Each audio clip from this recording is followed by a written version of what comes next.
Yes, very good morning, students.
We'll continue the discussion, students.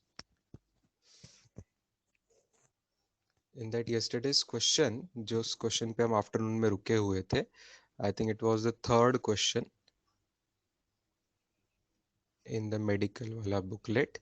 V is equal to alpha root x ऐसा दिया हुआ था. Okay. तो एक लॉन्ग मेथड तो ऐसे हो गई कि आप डेरिवेटिव इंटीग्रेशन वगैरह से करो. I was going to tell you the short method. तो आप ऑब्जर्व कीजिए इसको कि अगर आप स्क्वायर करते हैं तो v square is equal to alpha square into x ऐसा मिल रहा है। V square is equal to alpha square into x. isn't it similar to isn't this equation very much similar to v square is equal to u square plus 2as? इसी के जैसा है students. We square is equal to you square plus 2as के जैसा ही है। कैसे? Just u square के टर्म आप जीरो ले लीजिए, तो वो टर्म है ही नहीं। s के बदले x है, मतलब डिस्प्लेसमेंट ही पोजीशन है, मतलब इनिशियल पोजीशन को जीरो माना है। And what else? 2a के बदले क्या है फिर? 2a के बदले अल्फा स्क्वायर है। 2a के बदले अल्फा स्क्वायर है, तो आप इसको मान सकते हो कि ये इसी के जैसा इक्वेशन है। ये बात समझ आ रही है क्या? It is very similar to equation of motion. ये बात समझ आ रही है बच्चों? यस। तो इन दैट केस देयरफॉर आप बोल सकते हो कि मोशन इज यूनिफॉर्मली एक्सेलरेटेड, क्योंकि इक्वेशन ऑफ मोशन जहां लग सकते हैं वहां पे क्या क्या होता है? मोशन यूनिफॉर्मली एक्सेलरेटेड ही होती है। Motion is uniformly accelerated with u is equal to zero, मतलब रेस्ट से स्टार्ट कर रहा है वो। एंड 2a की वैल्यू अल्फा स्क्वायर है। 2a की वैल्यू अल्फा स्क्वायर है, मतलब एक्सेलरेशन की वैल्यू क्या है? Alpha square by to. Acceleration की वैल्यू है अल्फा स्क्वायर बाय टू। अब पूछा क्या क्या था आपको? फर्स्ट थिंग क्या पूछी थी? टाइप करके बताओ मुझे, मेरे सामने क्वेश्चन नहीं है। तीन चीजें पूछी हुई थी। फर्स्ट थिंग क्या पूछी हुई थी? मेडिकल वाला क्वेश्चन है वो। फर्स्ट थिंग क्या पूछी हुई थी बताइए। आई थिंक मेरे सामने भी वो क्वेश्चन आ जाएगा, जस्ट फ्यू सेकेंड्स।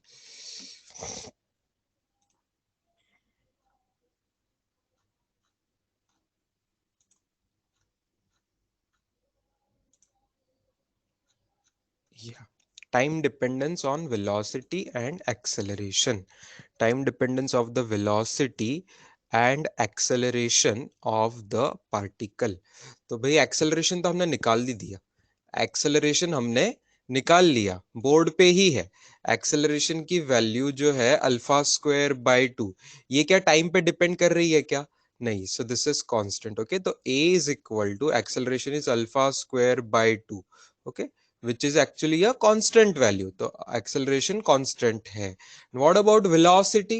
velocity को हमें लगाना पड़ेगा v is equal to u plus at। v is equal to u plus at, लेकिन u जीरो है यहाँ पे। u जीरो है, u जीरो है, और a की value alpha square by to है, तो alpha square by two into T. ये हो जाएगा आंसर ऑफ वेलोसिटी। वेलोसिटी का आंसर हो जाएगा alpha square by two into T. Is it clear बच्चों? वेरी सिंपल ना? तो ये मेथड से ये बहुत आसान हो जा रहा है। सेकेंड थिंग क्या पूछी है? Second thing is as the average velocity of the particle averaged over the time. Average velocity पूछी है भैया। Average velocity, v average. V average क्या होता है? वी एवरेज का फॉर्मूला, वी एवरेज का फॉर्मूला क्या होता है? एक तो फॉर्मूला होता है u plus v by two भी होता है। u plus v by two होता है। इसके हिसाब से 0 प्लस वी बाय टू करेंगे तो v बाय टू आंसर आ जाएगा सिंपली यहाँ पे, जो कि आप alpha square T by four भी बता सकते हो। राइट? v की वैल्यू ऊपर के क्वेश्चन में आई है पहले सवाल में, वो वैल्यू मैंने पुट कर दी। लेकिन सवाल ध्यान से पढ़िएगा। v एवरेज पूछा है इन टर्म्स ऑफ s, जहां वो s डिस्कवर करता है, एस मीटर कवर करता है, मतलब इन टर्म्स ऑफ डिस्प्लेसमेंट चाहिए। तो क्या आपको समझ आ रहा है? ये आंसर गलत नहीं है, ये भी आंसर सही है। लेकिन इन टर्म्स ऑफ एस अगर चाहिए, इन टर्म्स ऑफ एस अगर मांगा है, तो वी एवरेज को हम लिख सकते हैं डिस्प्लेसमेंट अपॉन टाइम। और डिस्प्लेसमेंट का फॉर्मूला क्या होगा? डिस्प्लेसमेंट का फॉर्मूला क्या होगा ये हमें फाइंड करना पड़ेगा। डिस्प्लेसमेंट का फॉर्मूला क्या होगा? या तो एक काम कर सकते हैं, आप साइड में ऑल्सो करके एक डिस्प्लेसमेंट का फॉर्मूला लिख लीजिए। Displacement is equal to s is equal to u t plus half A T square. S is equal to u t plus half A T square. U zero है students, half a की value है alpha square upon two, and t square. Therefore s का formula क्या बन रहा है, alpha square by 4 t square. S का formula बन रहा है alpha square by 4 t square. लेकिन हमारा वी एवरेज का फॉर्मूला ये आया हुआ है टाइम के टर्म्स में, तो कैन आई पुट टाइम की वैल्यू फ्रॉम देयर। देखो, वी एवरेज के फॉर्मूला में हमें टाइम के टर्म्स में नहीं चाहिए, एस के टर्म्स में चाहिए, तो मैं टाइम की वैल्यू पुट कर दूंगा। टाइम की वैल्यू मैं पुट कर दूंगा फ्रॉम एस का इक्वेशन पे। टाइम की वैल्यू या एस का इक्वेशन से पुट करनी है। डू यू रियलाइज ये वैल्यू रूट के अंदर आएगी, under root of 4s upon alpha square. ठीक है, ये रेड कलर की वैल्यू देखो, टाइम स्क्वायर का फॉर्मूला वहां बन रहा है। टाइम स्क्वायर का फॉर्मूला बना के उसका रूट ले लेंगे तो टाइम की वैल्यू वहां सब्सटीट्यूट हो जाएगी। टाइम की वैल्यू यहाँ पे सब्सटीट्यूट हो जाएगी। देयरफॉर फाइनल आंसर क्या आ रहा है, therefore final answer v average का देखिए क्या आना चाहिए। ऊपर अल्फा स्क्वायर है, नीचे रूट के अंदर एक अल्फा बचेगा, तो एक अल्फा बाहर बचेगा, एक 2 नीचे बचेगा, तो alpha into root s divided by 2। Alpha into root s divided by 2, ये आंसर है। ठीक है, ये शॉर्ट तरीका है। ओके, दिस इज शॉर्ट तरीका बिना कोई डेरिवेटिव इंटीग्रेशन किए। क्यों ये तरीका वर्क किया, क्योंकि सच्ची जो गिवन इक्वेशन था वो एकदम v square is equal to you square plus twice a s के जैसा ही बन रहा था, इसलिए इसलिए मोशन यूनिफॉर्मली एक्सेलरेटेड थी, इसलिए हमारी सब मेहनत बच गई। Simple equations of motion apply करके ही हम कर पाए। So that's how I repeated what we have done.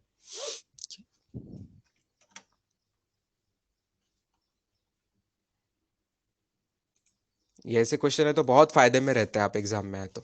जहां बिना डेरिवेटिव इंटीग्रेशन करना है तो बस सीधा सीधा 3 इक्वेशंस ऑफ मोशन है, उसी को कंपेयर करके वही लगा देना है बस।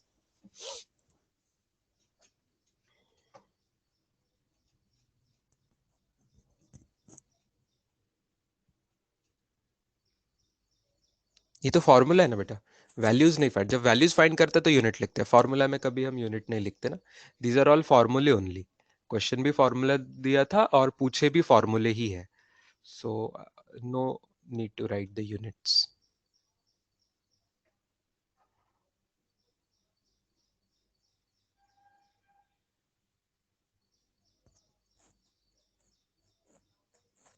You see all are formula, alpha t s इनके टर्म्स में just they are formulae. Formulae ही फाइंड करने को बोली थी इस सवाल की।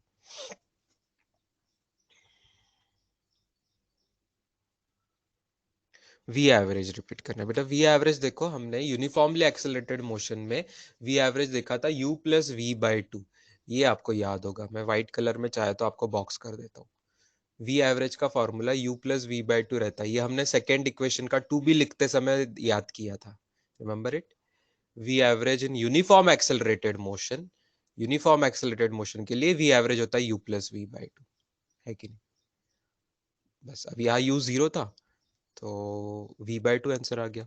और v की वैल्यू हमने पहले क्वेश्चन में यूज करी थी, वो मैंने पहले क्वेश्चन में फाइंड करी थी, वो मैंने यूज कर ली बेटा। हाँ, लास्ट स्टेप में क्या किया है, लास्ट स्टेप में क्योंकि सवाल में जो है ना, हमको v average in terms of time find करने को नहीं बोला था, इन टर्म्स ऑफ एस बोला था। कि सवाल में आप ध्यान से पढ़ो क्या बोल रहे हैं, लंबा सा सवाल है। The mean velocity of the particle average over the time that the particle takes to cover first s metres of the path. मतलब क्वेश्चन के अंदर एस दिया है, टाइम टी बोला नहीं है। मतलब वी डोंट देयर, उनका प्रेफरेंस ऐसा है, उनकी चाह ऐसी है कि हम एस के टर्म्स में फॉर्मूला बने। ठीक है, हमारा फॉर्मूला बना टाइम के टर्म्स में, लेकिन उन्होंने, उनका एक्सपेक्टेशन क्या है कि सवाल में एस दिया हुआ है तो आप फॉर्मूला एस के टर्म्स में बनाओ। तो मैंने क्या किया, मैंने साइड में रफ वर्क कर लिया, साइड में मैंने एस का ही फॉर्मूला बना दिया। तो S is equal to UT plus half it square करके एस का फॉर्मूला बना दिया। ठीक है, तो एस के फॉर्मूला में भी टाइम आया, तो वहां से टाइम की वैल्यू बस यहां सब्सटीट्यूट कर दी, तो टाइम गायब हो गया और आंसर एस के टर्म्स में आ गया। सिंपल।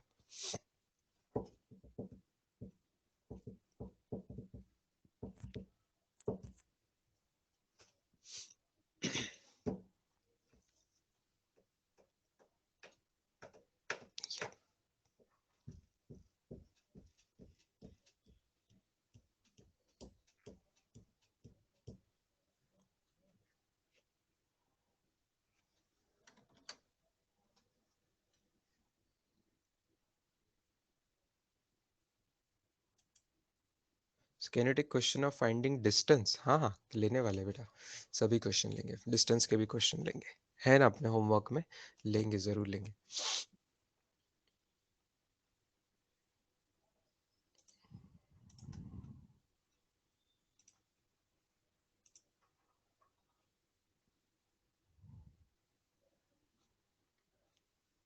यस, अब पहले होमवर्क करते हैं अपन जो डी सेक्शन दिया था, दैट इज सैटरडे के होमवर्क का डी सेक्शन मैं पहले ले रहा हूँ अभी। उसके बाद एक जो टफ एक्सरसाइज दी थी ना फ्राइडे को, वो उसके नेक्स्ट। तो आज सब एक्सरसाइजेज ही फिनिश करना है अपने को। पहले डी की सब्जेक्टिव एक्सरसाइज के 5 क्वेश्चन मैंने आपको दिए थे, D1, D2, D3, D4, D5, ऐसे 5 क्वेश्चन दिए थे। उनमें देखिए कोई डाउट है क्या? पहले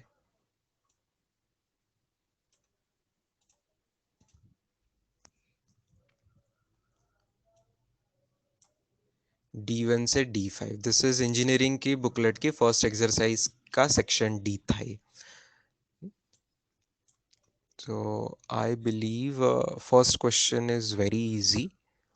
D1 D4 इजी है, D1 D4 इजी है, मुझे लग रहा है D1 D4 में किसी को कोई डाउट नहीं होगा।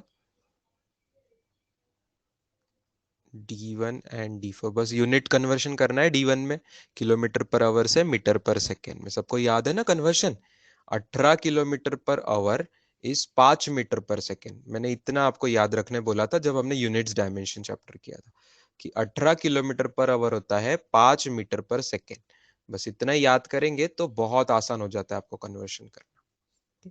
आपको मोस्टली किलोमीटर पर आवर की वैल्यू 18 के मल्टीपल में ही देंगे, तो 18 का डबल होगा तो फिर 5 का भी डबल करके आप मीटर पर सेकेंड में कर देते हैं, राइट। चलो, डाउट्स कौन कौन से हैं? D3 एंड D5, यस, ये दो मेनली डाउट्स आ रहे हैं, तो समझने लायक बात है। D3 देखो students, look at the D3 first. Particle is moving along a straight line with a constant acceleration. खुशी से झूम उठना है जब आपने ये पढ़ा कांस्टेंट एक्सेलरेशन, क्योंकि हमें अब पूरा फ्रीडम है सब इक्वेशन ऑफ मोशन यूज करने का, है ना।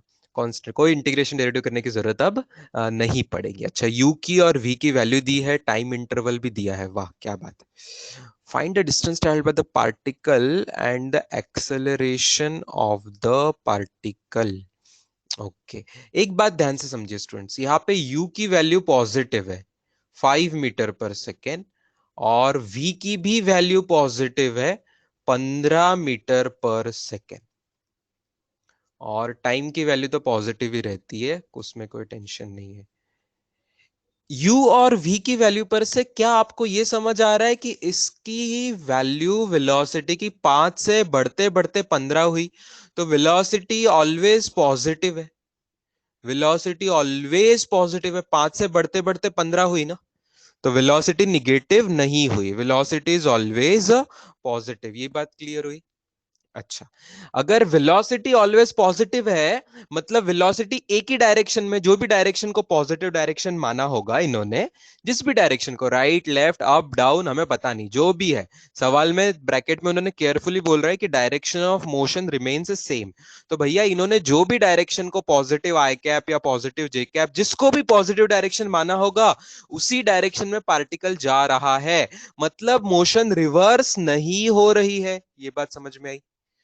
वेलोसिटी ऑलवेज सेम साइन की है सर, ऑलवेज पॉजिटिव, तो मतलब direction of motion remain same, ये भी दिया हुआ है, मतलब क्या है? Particle, therefore no reversing, no reversing. ये बात समझ आ रही है?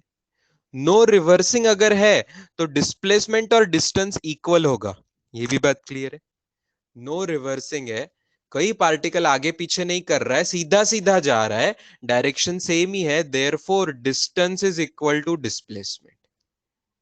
ठीक है, आगे पीछे करेगा तो डिस्टेंस निकालना मुश्किल होता है, लेकिन अगर सेम डायरेक्शन में जा रहा है तो डिस्टेंस एंड डिस्प्लेसमेंट इक्वल हुए, तो अब डिस्टेंस निकालने बोला है तो डिस्प्लेसमेंट का ही फॉर्मूला लगा देते हैं। सोचो कौन सा फॉर्मूला लगाएंगे डिस्प्लेसमेंट निकालने के लिए? 2a 2b 2c में से कौन सा लगाएंगे यहाँ पे फॉर्मूला? क्या क्या वैल्यूज गिवन है उस हिसाब से डिसाइड कीजिए। 2a 2b, yes very good. 2b formula लगाएंगे जहां पे u plus v by two into t, that is average velocity into time, क्योंकि u की भी वैल्यू गिवन है, v की भी वैल्यू गिवन है, और टाइम की भी वैल्यू गिवन है। तो जस्ट वैल्यूज हम पुट कर रहे हैं, 20/2 10 इंटू 5 50 मीटर, ये सिंपल आंसर आ गया।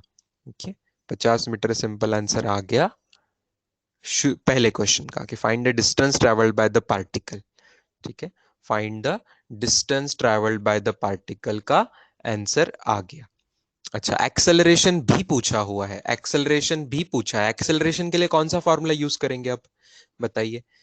एक्सेलरेशन के लिए कौन सा फॉर्मूला यूज करेंगे? कौन से फॉर्मूला में यू वी टाइम और एक्सेलरेशन ये सब चीजें आती है? यू वी टी और एक्सेलरेशन ये सब चीजें आती है, ये ऐसा कौन सा फॉर्मूला है? The very first formula, right, the first formula. नहीं, 2a नहीं यूज करेंगे बच्चों। टू, हाँ 2a कर सकते हैं, कोई कोई गलत बात नहीं है, बट जरूरत नहीं है, आसान है ना, फर्स्ट वाला ज्यादा आसान है। नहीं, v is equal to you plus a t use कर ले, v is equal to you plus a t use कर ले। तो v की वैल्यू 15, u की वैल्यू 5, a पता नहीं है, t की वैल्यू 5, देयरफॉर a की वैल्यू आपको मिल रही है 10/5 2 metre per second square, 2 metre per second square. ये भी वैल्यू आपने फाइंड कर ली, एक्सेलरेशन की भी वैल्यू फाइंड कर ली। ठीक है, और कुछ पूछा हुआ है, क्या पूछा हुआ है? और कुछ क्या पूछा हुआ है? Find the distance covered by the particle in the 8th second of its motion. भैया डिस्टेंस और डिस्प्लेसमेंट सेम है, ये हमने ऑलरेडी बोल दिया। तो अभी distance in 8 second will be same as displacement in 8 second, correct? Distance in 8 second will be same as displacement. इसका फॉर्मूला अपने पास क्या था? एस एन का फॉर्मूला था। S N is equal to you plus half a into 2n-1। याद आ रहा है? nth सेकेंड का फॉर्मूला था ये, nth सेकेंड के डिस्प्लेसमेंट का फॉर्मूला था, जो कि यहाँ पे nth सेकेंड के डिस्टेंस का भी हो जाएगा, सेम ही रहेगा। तो S8 फाइंड करना है हमें, 8 सेकेंड मतलब S8 फाइंड करना है। पुट करो, u की वैल्यू 5, a की वैल्यू अभी फाइंड करी हमने 2 इंटू ट्वाइस n की वैल्यू 8, n-, ठीक है, रख दीजिए वैल्यूज, वैल्यूज पुट कर दीजिए। 2 8 16 -1 15, 15 और 5 20, तो 20 मीटर, ये इसका आंसर आ गया। आई होप आंसर्स उन्होंने यही दिए थे सब, और ये करेक्ट आंसर्स होंगे।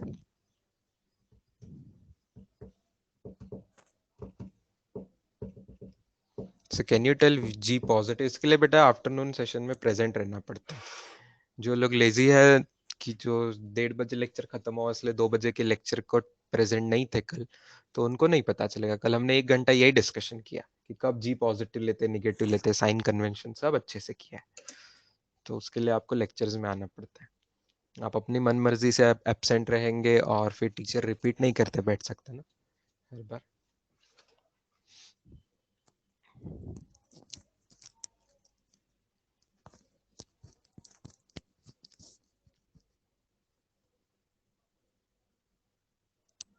D2 में भी डाउट आ रहा है, ठीक है, D2 भी एक बार देख लेते हैं।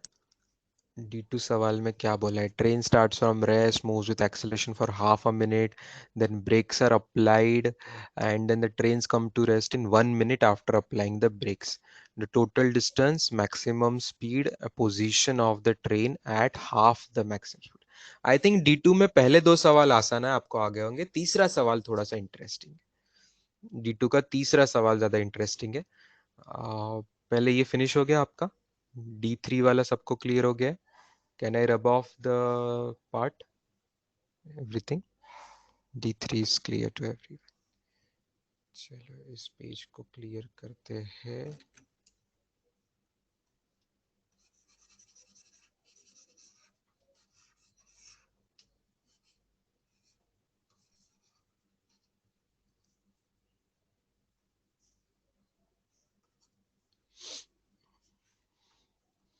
D2 की इंफॉर्मेशन बहुत इजी है। पहले तो ट्रेन जो है 2 लेवल में काम कर, दो स्टेज में काम करे, ये आपको पता चल रहा है। पहले जो है फर्स्टली क्या हो रहा है? ट्रेन की U 0 है, U 0 है, acceleration 2 metre per second square है, टाइम हाफ मिनट मतलब 30 सेकेंड है, ठीक है, स्टैंडर्ड यूनिट में सब मैं लिख रहा हूँ। स्टैंडर्ड यूनिट में लिख रहा हूं। नेक्स्टली क्या हो रहा है, नेक्स्ट क्या हो रहा है, नेक्स्ट ट्रेन ने इतना एक्सेलरेशन से स्पीड पकड़ ली, उसके बाद ब्रेक अप्लाई करे जा रहे हैं। तो तब जब ब्रेक अप्लाई करेंगे तो उसको कुछ इनिशियल स्पीड ऑलरेडी रहेगी जो कि हमें पता नहीं है, हमें शायद वो निकालना पड़ेगा, उसकी इनिशियल स्पीड हमें पता नहीं, लेकिन ब्रेक अप्लाई करके उसको रेस्ट पे लाया गया है तो फिर फाइनल स्पीड 0 हो जाएगी। ये बात समझ आ रही है आपको? सेकेंड पार्ट जो है ब्रेक अप्लाई जब किए, नेक्स्ट मतलब ब्रेक्स जब अप्लाई किए हैं, ब्रेक्स अप्लाई करने वाले पार्ट में फिर फाइनली ट्रेन रुक जाएगी, मतलब वी 0 हो जाएगा। और वी 0 हो जाएगा तो उसके बाद कितने टाइम में हो रहा है वो, 1 मिनट में हो रहा है। तो 1 मिनट के लिए टाइम कितना हुआ, 60 सेकेंड्स। 1 मिनट मतलब टाइम हुआ 60 सेकेंड्स। ठीक है, तो अब ये दोनों पार्ट्स में का हमें सब चीजें निकालनी है। तो ऑब्वियस बात है, देखो एक एक चीज अननोन है, यू ही हमें पता नहीं है यहाँ का। तो क्या आपको याद आ रहा है कल आफ्टरनून में भी हमने ऐसा एक क्वेश्चन किया था कि जब दो स्टेजेस में रॉकेट वाला क्वेश्चन, कल आफ्टरनून या मॉर्निंग में हमने एक रॉकेट वाला क्वेश्चन किया था, उसमें भी ऐसा नहीं किया था कि दो स्टेजेस में काम हो रहे थे। तो यू हैव टू अंडरस्टैंड कि दूसरे स्टेज की इनिशियल स्पीड ये पहले स्टेज की फाइनल स्पीड होगी। तो हम पहले स्टेज का v निकाल लेते हैं, v is equal to you plus 80 निकाल लीजिए। तो 0 + 2 × 30 that is 60 metre per second. ये जो वैल्यू आ रही है यही वैल्यू यहाँ की u की वैल्यू बन जाएगी। करेक्ट, सेकेंड स्टेज के लिए यही u बन जाएगा। okay. अच्छा, तो अब सेकेंड स्टेज के लिए हमें क्या पता नहीं चल रहा है, सेकेंड स्टेज के लिए हमें क्या पता नहीं चल रहा है, u पता चल गया, सेकेंड स्टेज का v पता है, टाइम पता है, डिसेलरेशन पता नहीं है ना, रिटार्डेशन पता नहीं चल रहा है, तो चलो वो भी निकाल लेते हैं। तो सेकेंड इसमें v is equal to you plus 80 में लगाऊंगा तो उसका v 0 बन गया है, सेकेंड का v 0 बन गया है, सेकेंड का u की वैल्यू 60 आई है, a हमें पता नहीं है सेकेंड का क्या है, टाइम लगा है 60 सेकेंड। तो इसे सॉल्व करके a की वैल्यू निगेटिव आनी चाहिए क्योंकि रिटार्डेशन है, तो नेचुरली a की वैल्यू निगेटिव आनी चाहिए, तो वो वैल्यू आ रही है -1 मीटर पर सेकेंड स्क्वायर। अब हमें पूरा डेटा मिल चुका है students, main U V time और एक्सेलरेशन, ये मेन पूरा डेटा आपको मिल चुका है। अब आप क्या करेंगे, ए सवाल के लिए क्या करेंगे, पहले सवाल के लिए क्या करेंगे, पहले सवाल के लिए डिस्टेंस फाइंड करना है। यहां भी मोशन कुछ डायरेक्शन बदल नहीं रही है, ठीक है, मोशन डायरेक्शन नहीं बदल रही है, ट्रेन डायरेक्शन नहीं बदल रही है, बात समझिए। पहले ट्रेन एक्सेलरेट कर रही है, बाद में ट्रेन स्लो हो रही है, लेकिन जा रही आगे ही है, ट्रेन पीछे नहीं आ रही है, ट्रेन आगे ही जा रही है। ब्रेक अप्लाई करके भी ट्रेन तो आगे ही जाएगी ना, कोई रिवर्स गियर नहीं डाला है, तो ट्रेन आगे ही जा रही है, मतलब आपको समझना है कि टोटल डिस्टेंस ही टोटल डिस्प्लेसमेंट होगा। ठीक है, टोटल डिस्टेंस ही टोटल डिस्प्लेसमेंट होगा। क्लियर है बात? तो आपको क्या करना है, यहां से s निकालना है, यहां से s निकालना है, और दोनों s को ऐड कर देना है। ठीक है, मैं बोल रहा हूं S1 और S2। ठीक है, फर्स्ट स्टेज का S1 और सेकेंड स्टेज का S2 बोलू उसको, तो ये दोनों S is equal to UT plus half A T square, S is equal to UT plus half A T square लगा के दोनों को आपको फाइंड करना है। मैं ओरली क्विक कैलकुलेशन करता हूँ, UT plus half A T square. तो पहले का आंसर 900 मीटर आ रहा होगा आपका, और दूसरे का आंसर 1800 मीटर आ रहा है, दूसरे का आंसर 1800 मीटर आ रहा है। करेक्ट, 900 और 1800, वेरी गुड। तो 900 + 1800 इज इक्वल टू 2700 मीटर, ये उसका आंसर आ गया फर्स्ट चीज का। सेकेंड चीज है मैक्सिमम स्पीड, ये तो एकदम इजी सवाल है, मैक्सिमम स्पीड कब होगी, ब्रेक्स अप्लाई करने से पहले। तो सेकेंड का आंसर यही होगा। ये बात समझ में आ रही है कि ये जो है निकाला है ना, यही इसका आंसर होगा, कि पहले का जो v है 60 मीटर पर सेकेंड, उसके बाद ब्रेक लगाना शुरू किया ना, तो ब्रेक लगा के स्पीड और कम हो जाएगी, तो maximum speed is 60 metre per second, maximum speed is 60 metre per second. Okay,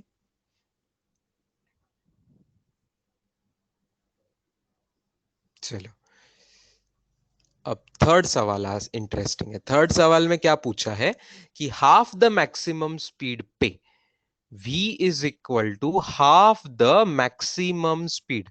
भाई मैक्सिमम स्पीड की वैल्यू हमने अब भी 60 निकाली है, बोला है पिछले क्वेश्चन में। चलो, तो हाफ द 60 मतलब कितना हो गया, 30 मीटर पर सेकेंड स्पीड आएगी।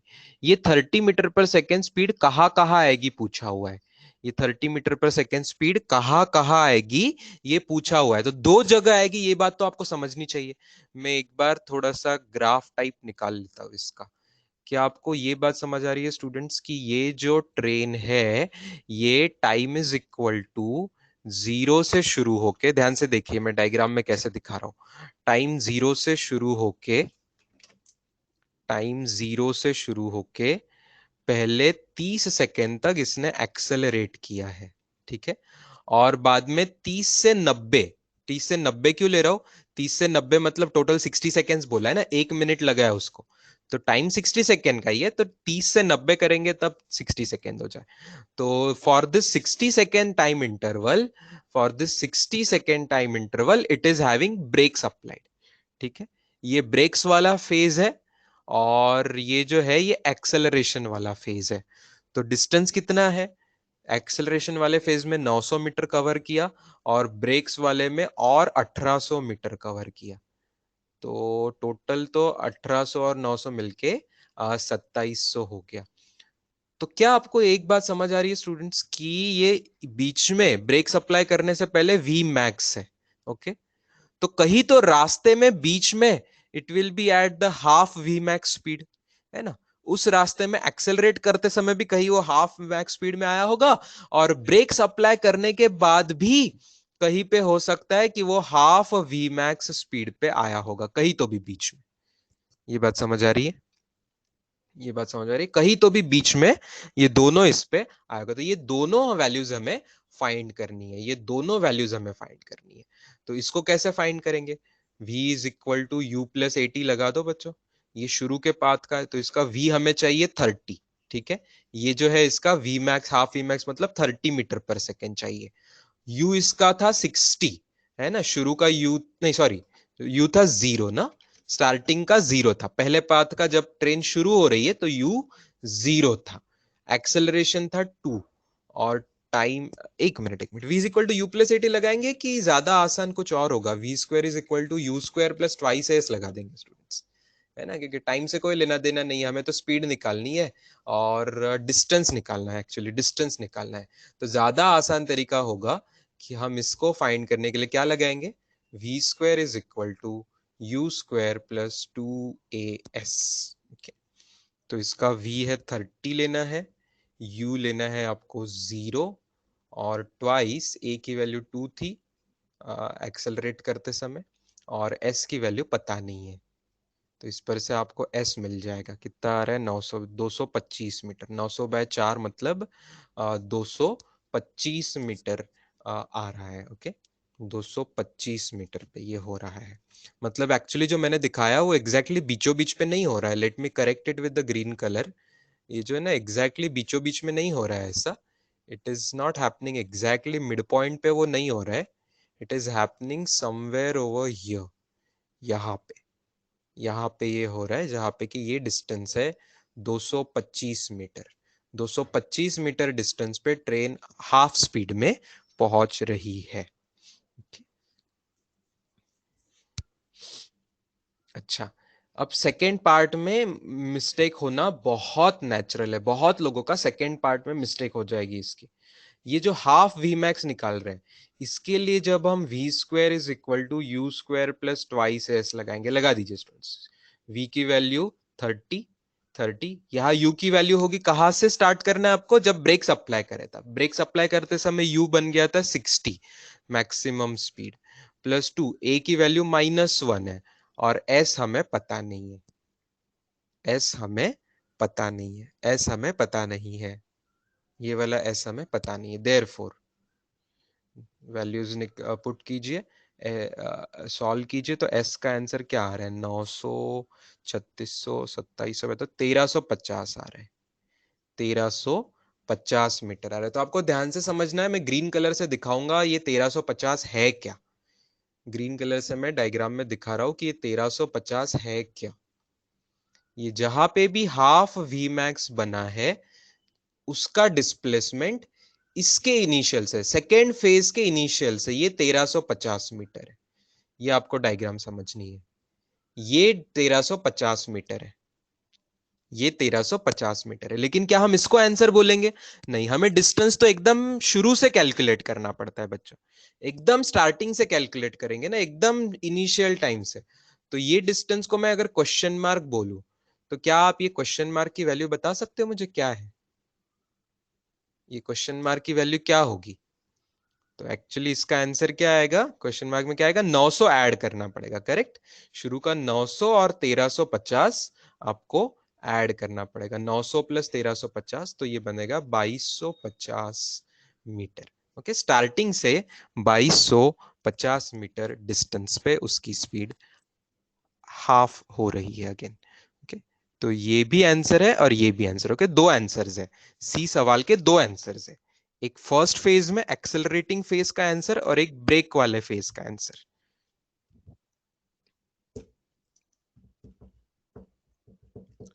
ये सवाल को हम वापस करेंगे 2 दिन बाद स्टूडेंट्स, ग्राफ पढ़ने के बाद। ग्राफ के हेल्प से ये सवाल और आसानी से होता है। तो या तो और एक नई मेथड हम उससे हो जाएगी जब हम ग्राफ स्टडी कर लेंगे। अभी बिना ग्राफ के हम इस तरीके से इसको करेंगे।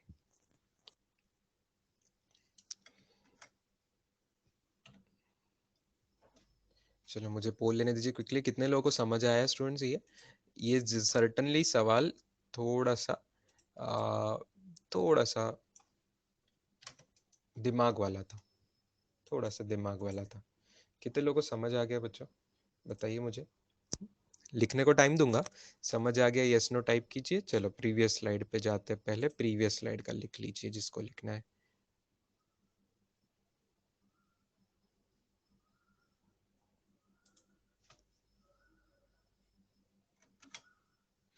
ठीक है, समझ रहा है, समझ रहा है, मैक्सिमम क्लास को समझ गया। Great.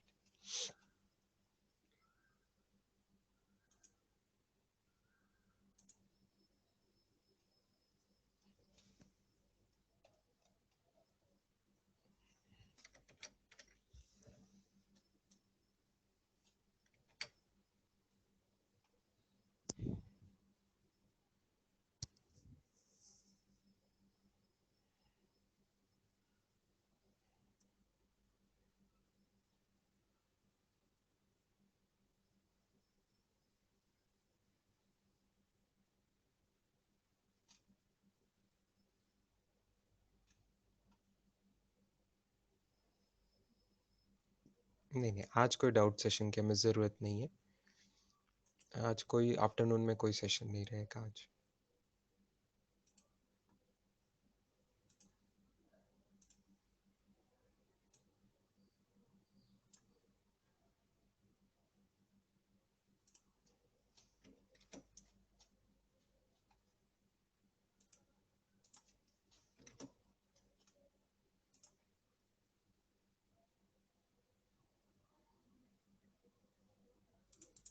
चलो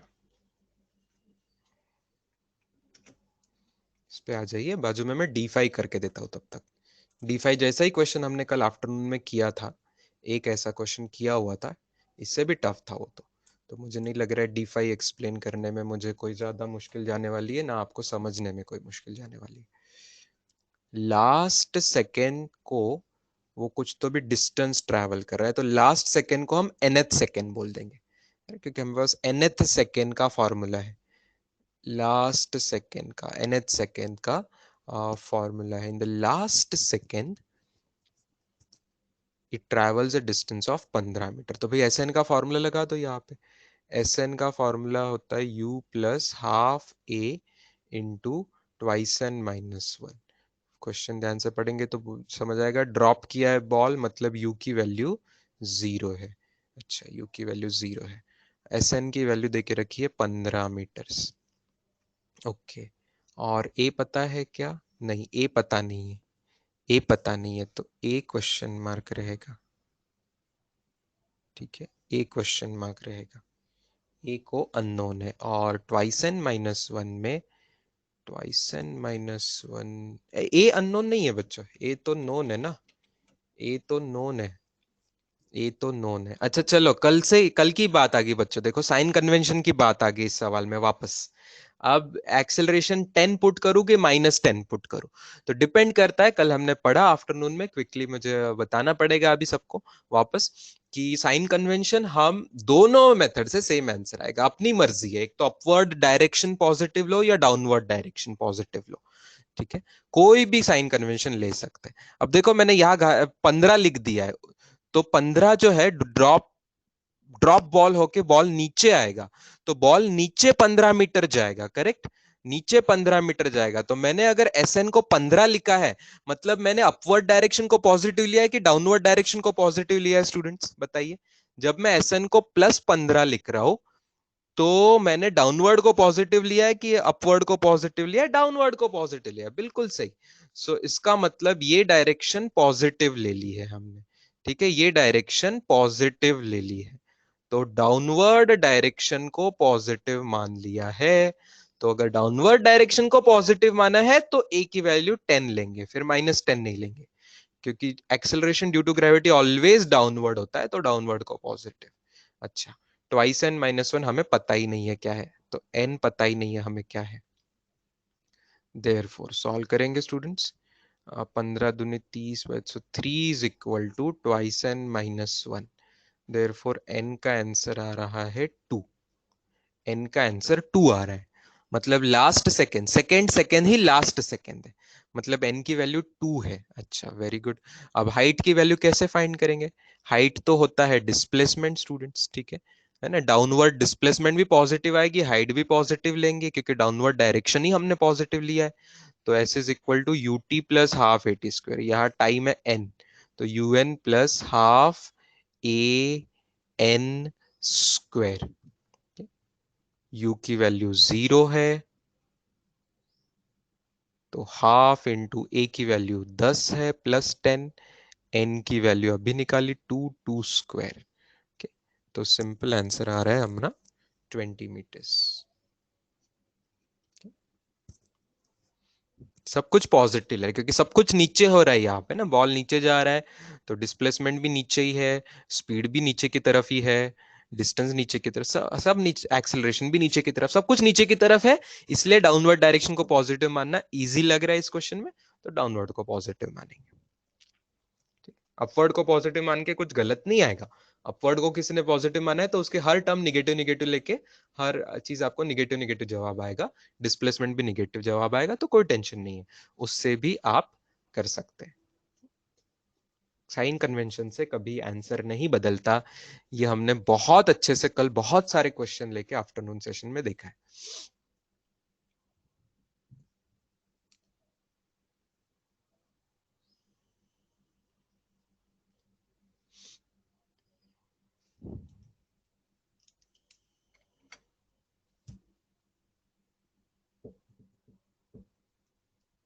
गावन डेजा सिंह सर, एस पॉजिटिव लिया तो जी निगेटिव होगा ना? एस पॉजिटिव लेने का आपको हक नहीं बनता बेटा, एस पॉजिटिव लेने का आपको हक नहीं बनता है, आपको पॉजिटिव डायरेक्शन लेनी है। तूने अपवर्ड पॉजिटिव लिया कि डाउनवर्ड पॉजिटिव लिया, ये बता, उसके बिना तेरे स्टेटमेंट को मतलब ही नहीं है सवाल को। तूने अपवर्ड डायरेक्शन को पॉजिटिव लेते, कभी कोई एस और एच और ए को पॉजिटिव लेना ना लेना अपने हाथ में नहीं है, तूने अपवर्ड को पॉजिटिव लिया, तो बेटा तेरा एस निगेटिव आएगा, ये बात समझनी है, तेरा सवाल कॉन्ट्राडिक्टिंग हो गया। अगर तूने अपवर्ड डायरेक्शन को पॉजिटिव लिया, तो क्या बॉल ऊपर गया कि नीचे आया, बता। बॉल तो नीचे आया, तूने अपवर्ड को पॉजिटिव लिया है, तो एस की वैल्यू तुझे निगेटिव लेनी पड़ेगी, जी भी निगेटिव लेना पड़ेगा और एस भी निगेटिव लेना पड़ेगा, क्योंकि तूने अपवर्ड को पॉजिटिव लिया, तो तेरा एस भी निगेटिव, जी भी निगेटिव, दोनों निगेटिव। सिर्फ टाइम पॉजिटिव होता है ऑब्वियसली, बाकी सब तेरा निगेटिव आएगा वहां पे। क्लियर है?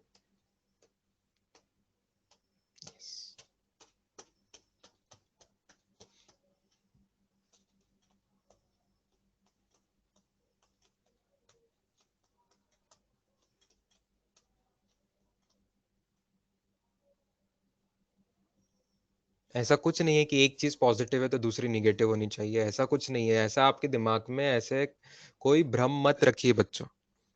सिंपल बात है, डायरेक्शन अपन ने किसको पॉजिटिव माना है उस हिसाब से साइन कन्वेंशन, अपने को डायरेक्शन डिसाइड कर लेना है कि अपवर्ड को पॉजिटिव लेंगे कि डाउनवर्ड को पॉजिटिव लेंगे। राइट को पॉजिटिव लेंगे कि लेफ्ट को पॉजिटिव लेंगे। कोई भी डायरेक्शन को हमें एक बार पॉजिटिव मान लेना है, फिर हर चीज उस डायरेक्शन की पॉजिटिव है। उसी डायरेक्शन में अगर डिस्प्लेसमेंट हो रहा है तो वो भी पॉजिटिव है, उसी डायरेक्शन में ऑब्जेक्ट भाग रही है तो वो वेलोसिटी पॉजिटिव है, उसी डायरेक्शन में एक्सेलरेशन है तो एक्सेलरेशन भी पॉजिटिव है। जो भी अपने पॉजिटिव डायरेक्शन में माना है वो सब कुछ पॉजिटिव है, उसके अपोजिट में जो जो जाएगा वो सब कुछ निगेटिव हो जाएगा। As simple as that. हमें डायरेक्शन से मतलब है, हमें कोई एस से प्यार नहीं है, ना वी से प्यार है, ना ए से प्यार है। एस वी ए इसमें से हमें किससे ना एक्स्ट्रा का प्यार है, ना किससे एक्स्ट्रा की नफरत है। हमें किसी की तरफ पार्शियलिटी नहीं है। कोई भी कभी भी पॉजिटिव आ सकता है, कोई भी कभी भी निगेटिव आ सकता है, सब लोग पॉजिटिव भी आ सकते हैं, सब निगेटिव आ सकते हैं, कुछ लोग पॉजिटिव आए, कुछ लोग निगेटिव आए, कुछ भी हो सकता है। हमें उसमें कोई दिमाग नहीं लगाना है, हमें दिमाग एक ही चीज का है कि भाई डायरेक्शन मैंने कौन सी पॉजिटिव मानी है, बस।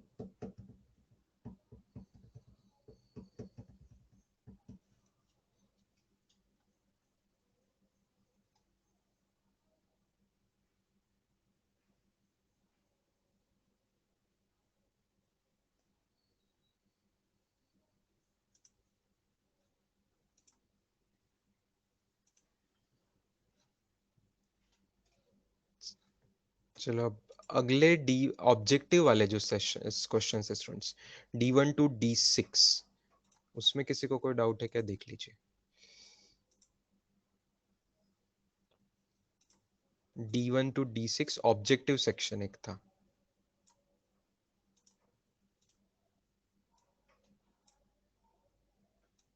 ये वाला जो आपके स्क्रीन पे है। कुछ कुछ चीजें तो अब आपके लिए बहुत आसान हो गई होगी गैलीलियोस लॉ पढ़ने के बाद। जैसे D2 सवाल है, D2 सवाल में क्या आपको समझ आ रहा है बच्चों, मेरे साथ देखिए। Starts from rest uniformly accelerated, यही पे चमक जाना चाहिए दिमाग की बत्ती में कि भाई ये तो गैलीलियोस लॉ का क्वेश्चन हो सकता है। स्टार्ट फ्रॉम रेस्ट, U0 है, एक्सेलरेशन यूनिफॉर्म है। क्या 10 सेकेंड 10 सेकेंड 10 सेकेंड तीनों इक्वल टाइम इंटरवल दिए हुए हैं? यस, तीनों time interval equal equal equal दिए हुए हैं। तो उसमें का जो डिस्प्लेसमेंट आएगा इन ऑड नंबर का रेशो आ जाएगा। सीधा सीधा 1:3:5 आंसर टिक करना है, कुछ भी नहीं करना है, कुछ भी नहीं, सीधा गैलीलियोस लॉ लगा दिया। ठीक है, स्टेप बाय स्टेप जाते हैं स्टूडेंट्स। D1 क्लियर है बच्चों सबको? पढ़ लिया था opposite direction, magnitude of displacement in, क्या पढ़ लिया था? क्या आपने D1 क्लियर है क्या? एक बार मैं पढ़ ही लेता हूं मैं भी। particle performs rectilinear motion so that initial velocity has opposite direction with its हाँ ये इंटरेस्टिंग है, ये बात करते हैं इसकी। initial velocity has opposite direction with its uniform acceleration। इसका सबसे आसान एग्जाम्पल क्या होगा स्टूडेंट्स? बॉल को ऊपर फेंकना। क्योंकि बॉल को जब हम फेंकते हैं तो एक्सेलरेशन तो डाउनवर्ड होता है always, acceleration due to gravity always downward होता है। लेकिन अगर मैंने बॉल को फेंका अपवर्ड, ठीक है, इसको बॉल को फेंका थ्रोन अपवर्ड, थ्रोन अपवर्ड, ठीक है, तो वेलोसिटी ऊपर है लेकिन एक्सेलरेशन नीचे है। समझ रही है बात? समझ में आ रही है बच्चों? वेलोसिटी ऊपर है लेकिन एक्सेलरेशन नीचे है। तो फिर बॉल जाएगा तो ऊपर, क्योंकि हमने उसको ऊपर फेंका है, जाएगा तो ऊपर। लेकिन क्या उसकी स्पीड बढ़ती जाएगी कि कम होती जाएगी? स्पीड बढ़ते जाएगी कि कम होते जाएगी? कम होते जाएगी नेचुरली, कम होते जाएगी, स्पीड कम होते जाएगी नेचुरली, उसकी स्पीड कम होते जाएगी, वो स्लो स्लो होते जाएगा, कुछ पॉइंट पे जाके रुक जाएगा। तो पहले 10 सेकेंड में वो ज्यादा डिस्टेंस कवर करेगा ना स्टूडेंट्स, आ रही बात समझ? पहले 10 सेकेंड में ज्यादा डिस्टेंस कवर करेगा, क्योंकि अगले 10 सेकेंड में तो वो ज्यादा स्लो हो चुका होगा, अगले 10 सेकेंड में और स्लो हो चुका होगा। तो पहले 10 सेकेंड में वो ज्यादा डिस्टेंस कवर करेगा। लॉजिक की बात है, सिंपल लॉजिक की बात है। अगले 10 सेकेंड में वो स्लो हो जाएगा, क्योंकि एक्सेलरेशन अपोजिट डायरेक्शन में है तो स्लो करेगा उसको। तो XB की वैल्यू कम होगी। ठीक है, सिंपल लॉजिक का सवाल है। ओके, ये लॉजिक का सवाल है, इसमें गैलीलियोस लॉ मत लगाते रहना। D1 सवाल में गैलीलियोस लॉ नहीं लगा सकते, क्योंकि क्या इनिशियल स्पीड 0 दी है? नहीं दी है, तो थ्रो कर रहे इसको, तो इनिशियल वेलोसिटी की तो कोई डायरेक्शन है ना। तो गैलीलियोस लॉ कब लगाते? जब इनिशियल वेलोसिटी 0 होती तब। हर बार गैलीलियोस लॉ नहीं लगता। चलो, ये D1 D2 की बात हो गई। आ, आ, आ, आ, आ, आ, आ, आ, D3 सवाल सुपर इंटरेस्टिंग है। D3 सवाल सुपर इंटरेस्टिंग है। क्या इसको आपने क्वाड्रेटिक इक्वेशन से किया? क्या मैं आपको पहले एक बात याद दिला दूं, जिनको 10th स्टैंडर्ड का मैथमेटिक्स भूल चुके हैं, उनको मैं क्या याद दिला दूं कि ये क्वाड्रेटिक इक्वेशन के जो दो रूट्स होते हैं अल्फा एंड बीटा, उसके लिए आपको एक सम ऑफ द रूट्स का और एक प्रोडक्ट ऑफ द रूट्स का फॉर्मूला होता है। याद आ रहा है क्या? sum of the root is minus b by a and product of the root is c by a। ठीक है, ये एक हमारे 10वीं के फॉर्मूले के पिटारों में से हमने ये खोज के निकाला, जिसका यहाँ पे शायद इस्तेमाल होगा, ऐसा मुझे लग रहा है सवाल पढ़ के। देखते हैं। A ball is dropped from the top of a building. It takes 0.5 seconds to fall past the 3-meter height of a window, some distance from the top of the building. If the speed of the ball at the top and the bottom of the window are Vt and Vb respectively, then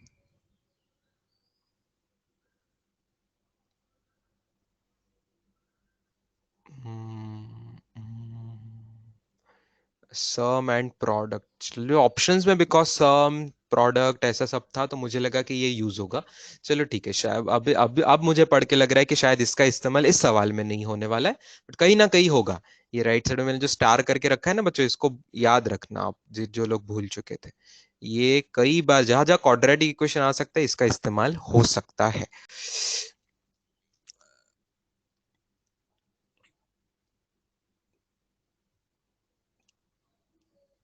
3 metre height की window है, ball takes 0.5 second to fall past this window. Okay, मतलब क्या आपको diagram समझ आ रही है बच्चों? देखो, यहां पे से ड्रॉप किया बिल्डिंग के टॉप पर से, तो यू 0 है, ड्रॉप किया। फिर बिल्डिंग की ही कोई खिड़की है, बिल्डिंग की कोई विंडो है, उस विंडो से वो पास हो रहा है, और पास होते होते फिर बाद में ग्राउंड पे पहुंच जाएगा कुछ देर बाद। तो विंडो को पास होते समय की उसकी टॉप पे स्पीड Vt है, विंडो के बॉटम से पास होने वाले की स्पीड Vb है। ऑब्वियसली दोनों स्पीड डाउनवर्ड होगी, क्योंकि बॉल नीचे जा रहा है बच्चों। तो Vt और Vb जो है दोनों डाउनवर्ड डायरेक्शन में वेलोसिटीज होगी। ठीक है, और ये कवर करने को उसको टाइम लग रहा है 0.5 सेकेंड। ये कवर करने को उसको टाइम लग रहा है 0.5 सेकेंड।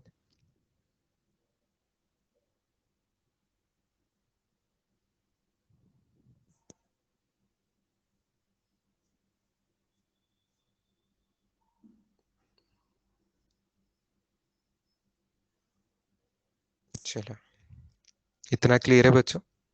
इतना क्लियर है? यहां तक डायग्राम क्लियर है आपको? डायग्राम क्लियर है।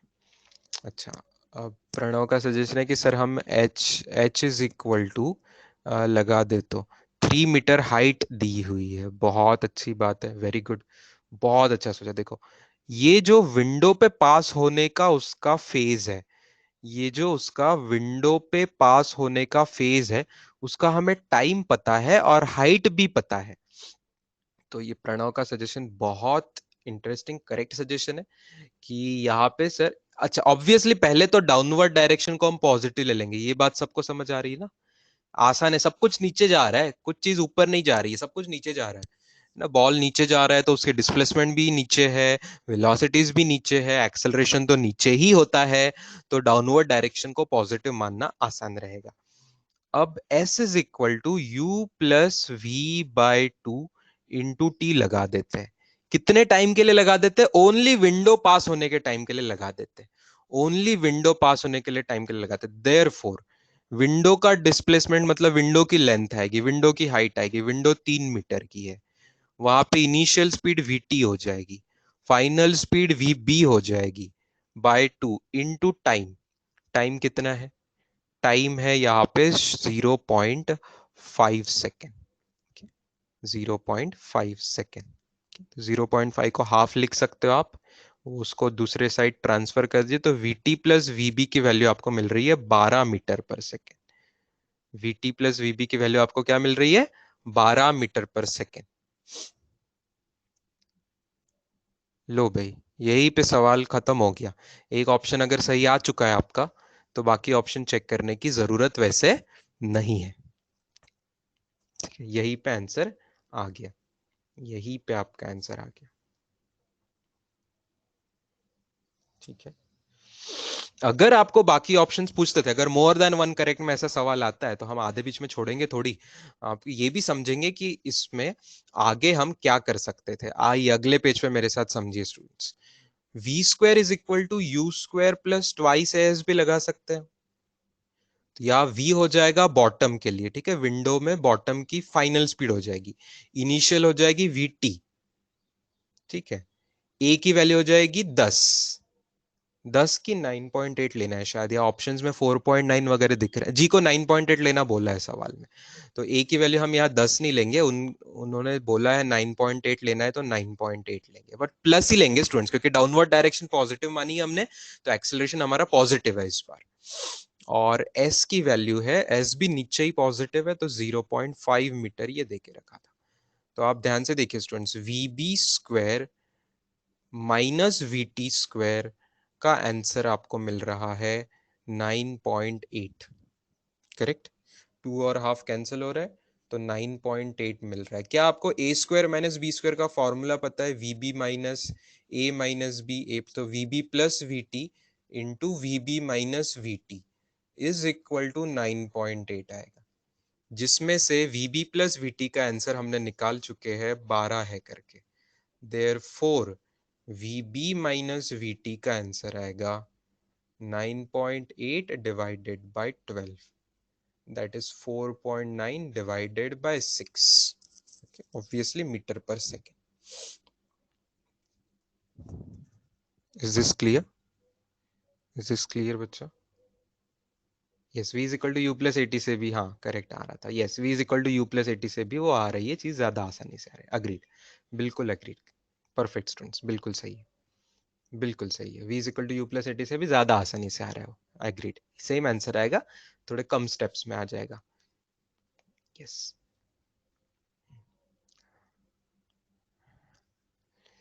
और एक चीज की तरफ मैं आपका ध्यान आकर्षित करना चाहता हूं, ये D3 सवाल के ऑप्शंस में ही, कि थर्ड ऑप्शन और फोर्थ ऑप्शन तो बकवास ऑप्शन है।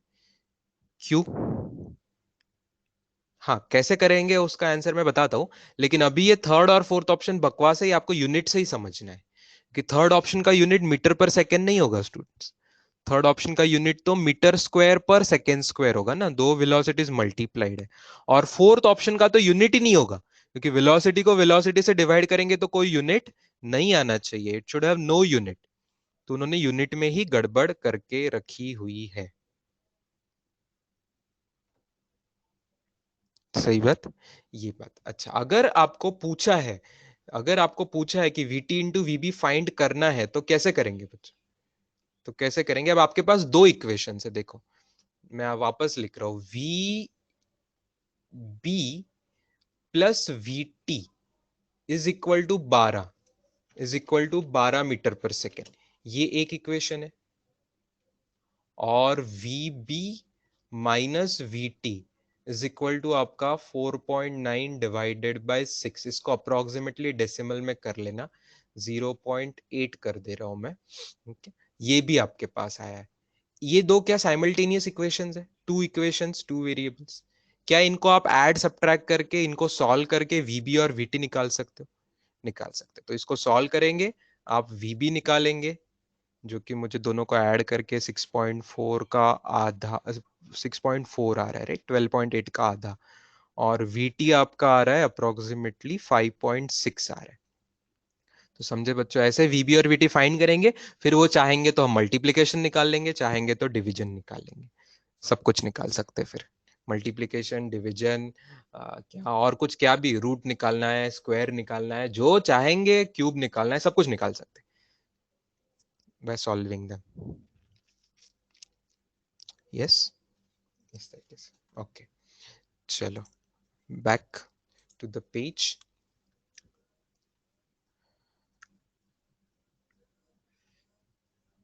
D4, D5, D6 को जूम करते हैं। D6 सवाल पूछा जा रहा है, D6 one of the easy question है, पहले उसका क्विक डिस्कशन कर लेते हैं।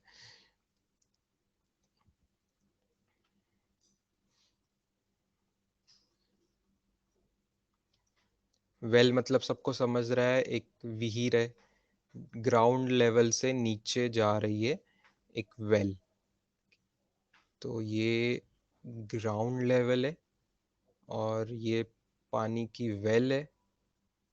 तो वेल के अंदर इन्होंने क्या किया है, स्टोन ड्रॉप किया है, जहाँ की पानी का लेवल है एच, पानी का जो लेवल है वो ग्राउंड लेवल से एच है, एच डिस्टेंस पे है, एच हाइट बोलो या एच डेप्थ बोलो, जो भी आप बोलना चाहो।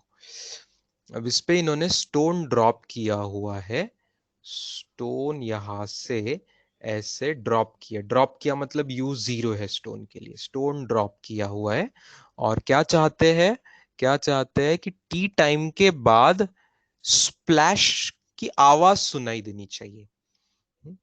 तो क्या आपको समझ आ रहा है स्टूडेंट्स, यहाँ पे दो टाइम ऐड करने पड़ेंगे।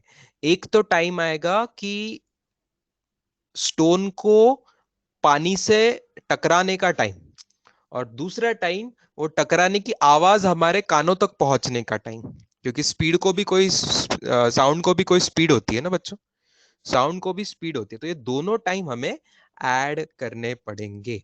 तो आपको समझना है, दिस टी विल बी, मान लो T1 प्लस T2, ठीक है। ये जो T1 टाइम है स्टोन नीचे जाने का टाइम है, और T2 टाइम है स्प्लैश की आवाज हमारे कानों तक पहुंचने का टाइम है। तो T1 टाइम कैसे निकालेंगे? वेल, T1 टाइम निकालने के लिए आप लगा दीजिए V is equal to you plus A T लगा देंगे, नहीं, एच के टर्म्स में चाहिए हमें, हमें क्वेश्चन में एच दिया है, तो आप क्या लगाएंगे, S is equal to UT plus half A T को लगाएंगे। वापस मैं डाउनवर्ड डायरेक्शन को पॉजिटिव मान रहा हूं, और S is equal to UT plus half A T square लगा रहा हूं। तो एस यहाँ पे पॉजिटिव डिस्प्लेसमेंट एच होगी, नीचे पॉजिटिव एच लिखूंगा मैं, क्योंकि डाउनवर्ड डायरेक्शन पॉजिटिव मानी है, U0 है, हाफ डाउनवर्ड में एक्सेलरेशन भी पॉजिटिव जी, और टाइम का स्क्वायर। तो क्या आपको यहां से टाइम का स्क्वायर 2h/g मिल रहा है?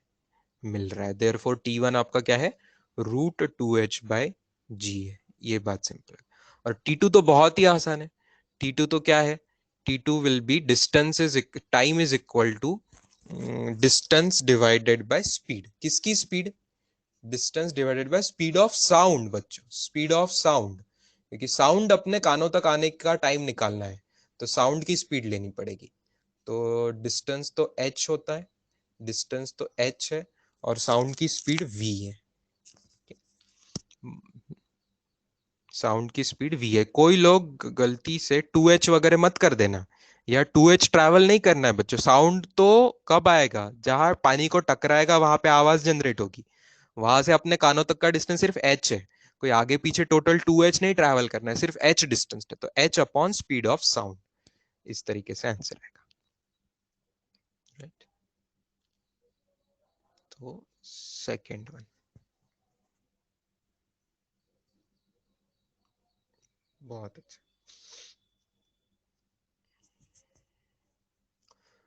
अच्छा, रजिया सिंह सर, D1 का आंसर स्मॉल d दिया था, एक मिनट पे D1 कहाँ गया, आप वापस पीछे जाएंगे, D1 का आंसर स्मॉल d दिया था, Really?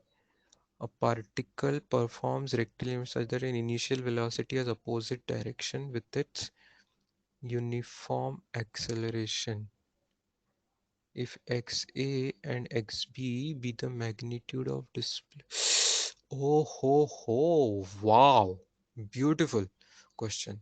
बहुत सुंदर ट्विस्ट है. I completely agree. मेरी मिस्टेक हो गई, मैंने गलत आंसर बताया. बिल्कुल सही बात है. D1 जो सवाल था, मैंने समझा तो सही, शुरुआत तो सही की, लेकिन फाइनल गुगली में मैं फंस गया. आई कंप्लीटली अग्री बच्चों. देखो, बाजू में मैंने आपको ब्लू कलर से ये भी बताया कि इसका एग्जाम्पल रहेगा कि बॉल ऊपर फेंकना है. तो फिर मैंने आपको बताया इसके अंदर कि बॉल ऊपर फेंक रहे हैं तो उसकी स्पीड कम कम होते जाएगी. उसकी स्पीड कम कम होते जाएगी. ये जो मैंने बोला ये सच तो था, लेकिन आधा सच था, पूरा सच नहीं था बच्चों. क्या बॉल की स्पीड सिर्फ कम होते जाएगी क्या? वो तो ऊपर के पॉइंट तक पहुंचने के तक. उसके बाद बॉल की स्पीड बढ़ते जाएगी ना, जब वो वापस नीचे भी तो आएगा, तो उसके बाद उसकी स्पीड बढ़ते जाएगी. तो फिर वो सेम टाइम में ज्यादा डिस्टेंस भी कवर कर सकता है ना. तो यहां तो हमें पता ही नहीं है कि वो टॉप पॉइंट पे कब पहुंच रहा है. 10 सेकेंड में पहुंच रहा है, 12 सेकेंड में पहुंच रहा है, 7 सेकेंड में पहुंच रहा है, 3 सेकेंड में पहुंच रहा है, कि पूरे 2 दिन लगाने वाला है ऊपर पहुंचने तक. हमें कुछ भी नहीं पता. We have no idea. We have no idea कि कितने स्पीड से फेंका है, तो उसको कितना टाइम लगने वाला है एक्सट्रीम पोजीशन में जाने को. तो इस हिसाब से इंफॉर्मेशन इज इनसफिशिएंट. बिल्कुल correct. I completely apologize. Accept my genuine mistake. C option answer नहीं हो सकता इसका. इसका आंसर डी ऑप्शन ही होगा. उनका जवाब बिल्कुल सही दिया हुआ है. बुकलेट का जवाब बिल्कुल सही है.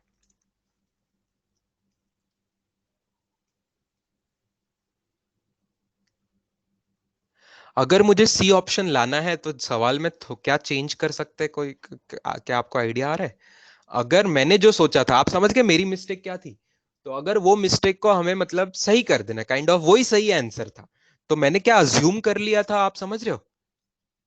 क्वेश्चन में दे सकते थे कि it is direction of motion does not change, ऐसा दे सकते थे. Direction of motion does not change मतलब भैया ऊपर ही जा रहा है, अभी नीचे आने का सवाल ही नहीं है. बॉल ऊपर जा रहा है तो ऊपर ही जा रहा है. मतलब not just initial velocity is opposite to the acceleration, but throughout the motion velocity is opposite to the acceleration, ऐसा देना चाहिए था. तब सी ऑप्शन सही होता था. अरे बारीक बारीक वर्डिंग का चेंज है, लेकिन मीनिंग क्वेश्चन का सिचुएशन एकदम बदल जाएगी. अगर through out the motion velocity और एक्सेलरेशन अपोजिट है बोलेंगे, मतलब है बॉल ऊपर ही जा रहा है, अभी नीचे आने की शुरुआत भी नहीं हुई है, तब सी ऑप्शन आंसर आता था. Very good. चलो, D4 D5. अब जो आधा घंटा बचा है ना बच्चों, अभी मैं D4 पे, D4 का बी किया आंसर क्या आएगा? नहीं, D4 का बहुत टेम्पटिंग आंसर, बहुत लोगों को सेकंड ऑप्शन लगता है कि इसका आंसर सेकंड ऑप्शन आ सकता है करके, लेकिन इसका आंसर सेकंड ऑप्शन नहीं आएगा. इसका इसका आंसर डी ऑप्शन आएगा. और मैं आपसे परमिशन चाहता हूं कि ये सवाल एक्सप्लेन करने के लिए मुझे टाइम दिया जाए. मैं आपको ये कल एक्सप्लेन करूंगा, आज नहीं करूंगा. क्यों, बताता हूँ. क्योंकि मुझे डेरिवेटिव इंटीग्रेशन वाले सवालों का डिस्कशन लेने के लिए सिर्फ 23 मिनट बचे हुए. मुझे 23 मिनट में फास्ट में ये क्वेश्चंस कवर करने हैं, जो कि बहुत सारे 12 डाउट्स भी थे वो, तो फटाफट वो मुझे लेने हैं.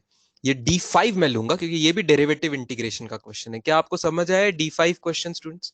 F is equal to a. बहुत लोग इसमें भी फंस जाते हैं कि सर ए तो कांस्टेंट दिया है, तो इसमें इक्वेशन ऑफ मोशन लगा देते हैं, तो sir v is equal to you plus A T सही लग रहा है. फंस गए आप लोग.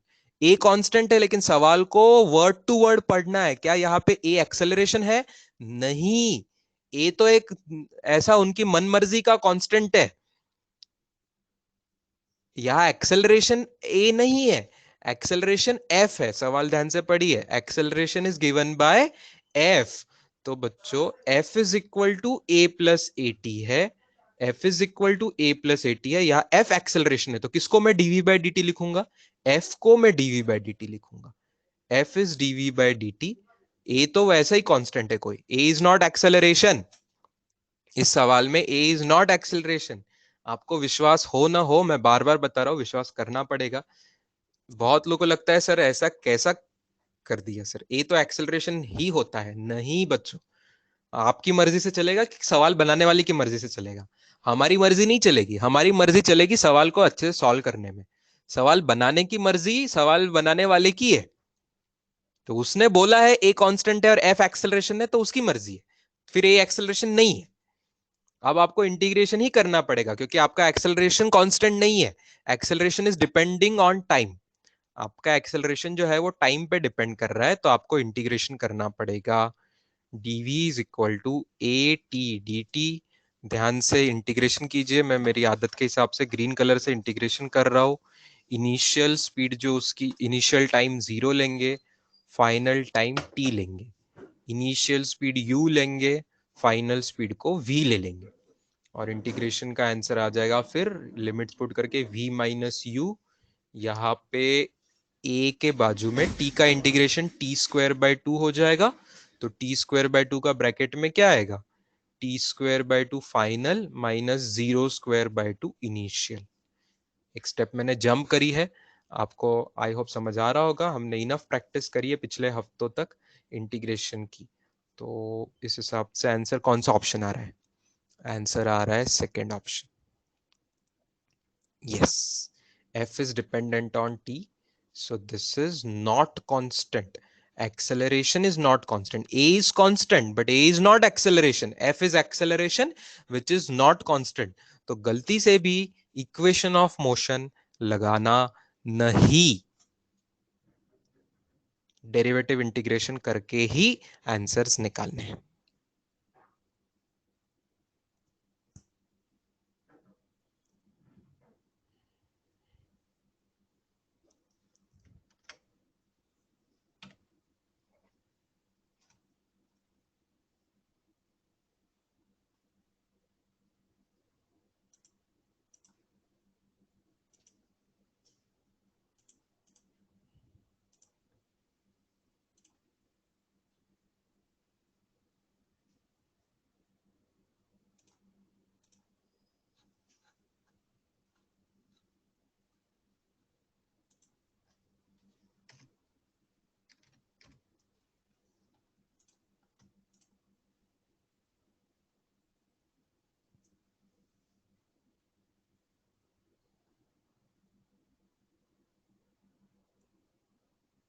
चलो, अब वो अरिहंत में से जो स्टूडेंट्स 12 क्वेश्चन थे उसमें से आप डाउट पूछिए। क्वेश्चन नंबर 2 डाउट करके मुझे ऑलरेडी पर्सनली आया हुआ है। आई एम ट्राइंग कि मैं आपको वो ओपन करके भी बता दूं पूरा पेज। पेज नंबर 155 है उसका।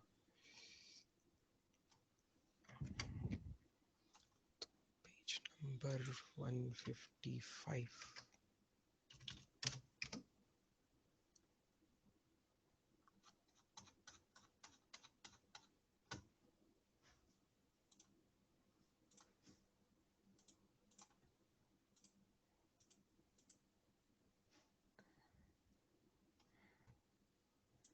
तनिष, लास्ट स्टेप में इंटीग्रेशन किया है बच्चे बेटा। सिर्फ डीवी का इंटीग्रेशन v होता है, तो final minus initial v minus you कर दिया। t का इंटीग्रेशन टी स्क्वायर बाय 2 होता है, क्योंकि a कांस्टेंट था इसलिए वो भी कर दिया था। तो सिर्फ इंटीग्रेशन किया था। अभी आपको फुल स्क्रीन दिखेगी including everything what I am doing, इसलिए। चलो, ये वो पेज था। दिस इज दैट एक्सरसाइज जिसके मैंने आपको 10 क्वेश्चन दिए हुए थे। बताइए, पहले 5 में डाउट बताइए। सेकेंड वाला थोड़ा लंबा है, उसको बाद में देखने की कोशिश करेंगे। गुडनेस, लंबा लंबा है ना, तो उसको पढ़ेंगे थोड़ा बाद में, देखते हैं। पहले बाकी बताइए। 1 3 में कोई डाउट्स है? 1 भी डाउट है? एक्सेलरेशन एंड वेलोसिटी का प्रोडक्ट कांस्टेंट है, then the distance moved in the time t is proportional to acceleration velocity का प्रोडक्ट कांस्टेंट बोल रहे हैं वो, ठीक है। हम क्वेश्चन को उठा लेते हैं पहले और पेज पे ले लेते हैं। Product of acceleration and velocity is constant, ध्यान से देखिए। ए और वी का प्रोडक्ट कांस्टेंट है, a into we is equal to constant, कुछ के मान लो, कांस्टेंट को कोई भी नाम, के कांस्टेंट, ठीक है। एक्सेलरेशन वेलोसिटी का प्रोडक्ट कांस्टेंट है। अब आइडिया करना, अपने पास डेरिवेटिव इंटीग्रेशन बहुत सारे फॉर्मूले हैं, क्या आपको समझ आ रहा है? या ए को डीवी बाई डी टी लिखना यूजफुल होगा, क्योंकि बाजू में भी v है, तो a को मैं dv बाई dt लिखूंगा, बाजू में v ऑलरेडी अवेलेबल है, तो v और dv साथ में आ जाएंगे, v और dv साथ में आ गए, तो बाजू में v dv, बाजू में बचा k dt। समझी बात? अब इंटीग्रेशन करेंगे तो टाइम 0 टू t जाएगा और स्पीड u टू v तक जाएगी।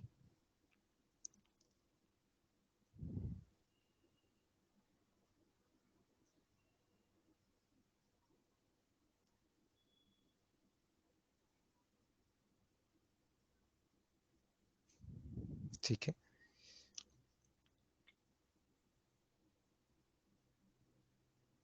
मेरे ख्याल से यहाँ पे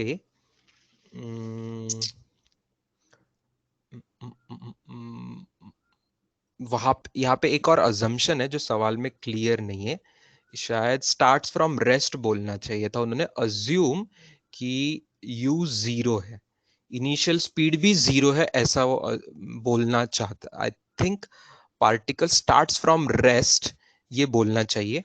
मैं ये अजम्पशन मान के आगे बढ़ रहा हूँ, हमेशा ऐसा होना जरूरी नहीं रहता है, बट ये अजम्पशन मैं मान के आगे बढ़ रहा हूँ स्टूडेंट्स, मुझे लग रहा है उसके बिना ये सवाल नहीं होगा।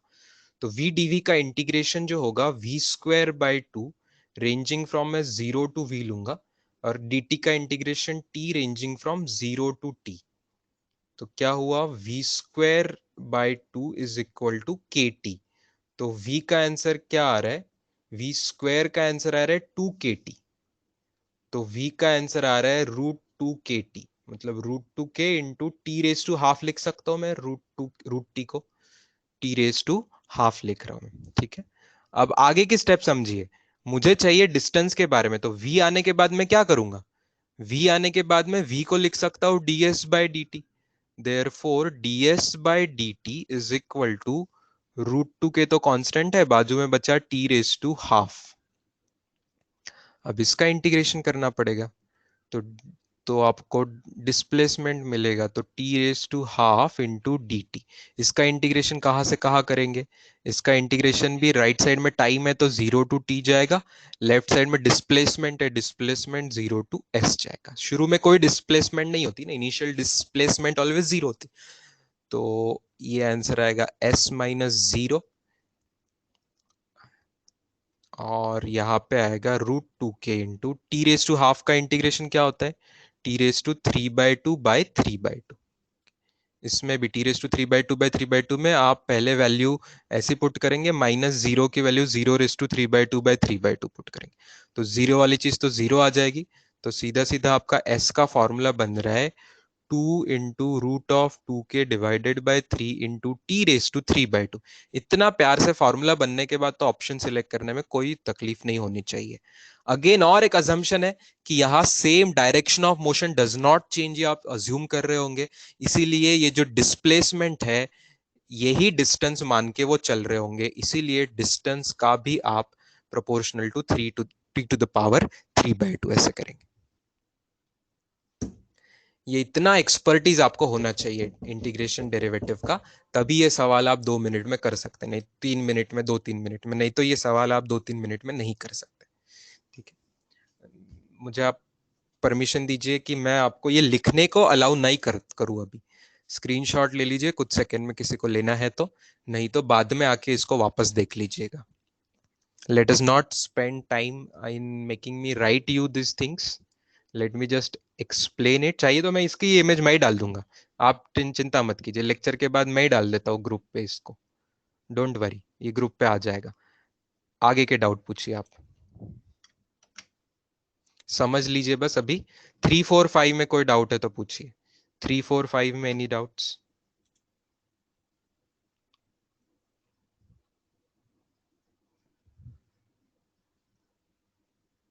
चलो अभिनव को सब क्लियर है, अर्पित को थर्ड डाउट है, साक्षी को फोर डाउट है, और बहुत लोगों को फिफ्थ भी डाउट है। अरे बाप रे, तो फिर आपने किया ही क्या है बच्चों, इसमें सबको अलग अलग डाउट है, लेकिन किसी को फोर आया तो थ्री नहीं आया, ऐसा ऐसा सब हो गया। अरे बाप रे, मतलब ये एक्सरसाइज आपको अच्छी खासी परेशान करिए इसने आपको। ठीक है भाई, न्यू पेज पे थर्ड क्वेश्चन लेते हैं पहले। Acceleration of the particle at, अरे इसमें कुछ नहीं है बच्चों, कुछ भी नहीं है, कुछ भी नहीं है, थर्ड सवाल में कुछ भी नहीं है, आसान से समझिए। एक्सेलरेशन का फॉर्मूला क्या होता है? एक्सेलरेशन का फॉर्मूला होता है dv बाय dt, ये सबको पता है, ठीक है। लेकिन अभी क्वेश्चन में तो कुछ एक्स स्क्वायर देके रखा है, तो हमको तो उसका डेरिवेटिव लेके देखना पड़ेगा ना। तो दोनों साइड में मैं डी लूंगा, डी दोनों साइड पे मैं लूंगा, ऑन बोथ साइड, दोनों साइड का मैं डी लेके देखता हूं तो क्या बनेगा, ये देखते हैं पहले। तो एक्स स्क्वायर का डेरिवेटिव जो चेन रूल लगेगा कि नहीं, क्योंकि derivative with respect to time ले रहे हैं, लेकिन दिया है एक्स का स्क्वायर, तो पहले एक्स स्क्वायर का डेरिवेटिव 2x होगा, into D x by D T आएगा चेन रूल के हिसाब से। ये लेफ्ट हैंड साइड की कहानी, राइट हैंड साइड की कहानी बहुत आसान हो जाएगी। 16t + 8, ये होगी राइट हैंड साइड की कहानी। क्या आप सब लोग समझते हो कि ये dx by D T he velocity होता है? देयरफॉर x इंटू वी, दो कैंसिल हो जाएगा राइट साइड में, 8t + 4 बचेगा। इस स्टेप तक समझे? इस स्टेप तक समझे? इस स्टेप तक समझे सब लोग?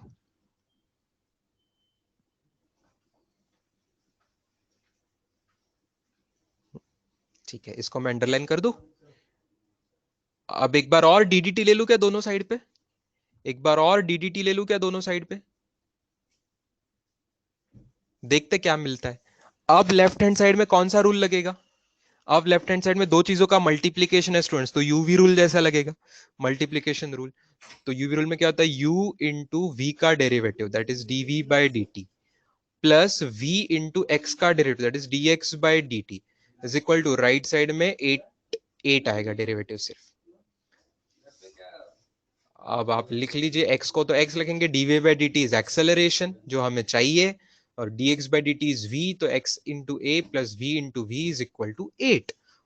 Therefore X A plus V square is equal to 8, यहां तक पहुंच। अब आ जाइए सवाल को अपने गली में लेके आइए असली में। x की वैल्यू 2 पुट कर दीजिए। तो x की वैल्यू अगर मैं 2 पुट करूं, x की वैल्यू अगर मैं 2 पुट करूं, तो पहले तो सवाल में x की वैल्यू 2 पुट कर दीजिए। तो 2 का स्क्वायर करके आपको टाइम मिल रहा है क्या, देखिए। 2 का स्क्वायर 8t² प्लस 8t + 4, तो 4 4 कैंसिल हो रहा है। Therefore 8t² plus 8t is equal to 0, quadratic equation बन गया। 8 common, t+1 is equal to 0, तो टाइम की वैल्यू 0 और -1 आ रही है। टाइम की वैल्यू क्या आ रही है, 0 और -1, लेकिन टाइम कभी निगेटिव नहीं होता, मतलब टाइम की वैल्यू वो क्या चाहते हैं, 0 चाहते हैं, टाइम की वैल्यू 0 चाहते हैं। एक्स को 2 पुट करने के बाद हमें टाइम की वैल्यू 0 मिल रही है, ये तो एकदम आसान हो गया। अब टाइम की वैल्यू को 0 है, देयरफॉर एक्स की वैल्यू 2 रखी, वी की वैल्यू पता नहीं है, टाइम की वैल्यू 0 रखी, 0 + 4, तो आपको वी की वैल्यू 2 निकल के आ रही है। v की वैल्यू 2 निकल के रही है। अब ये वैल्यू लास्ट इक्वेशन में पुट करो जो रिसेंट आया है। तो x की वैल्यू 2 पुट करेंगे, a की वैल्यू पता नहीं है, v की वैल्यू 2 पुट करेंगे, इज इक्वल टू 8। तो a की वैल्यू फाइनली 8 - 4 4, 4/2 2, तो 2 मीटर पर सेकेंड स्क्वायर। आई क्या बात समझ में? घुमा फिरा के था ये, है ना, घुमा फिरा के था थोड़ा। मुझे शुरू में जितना लगा उतना आसान नहीं था ये, घुमा फिरा के था, लेकिन आई होप आपको समझ आ गया।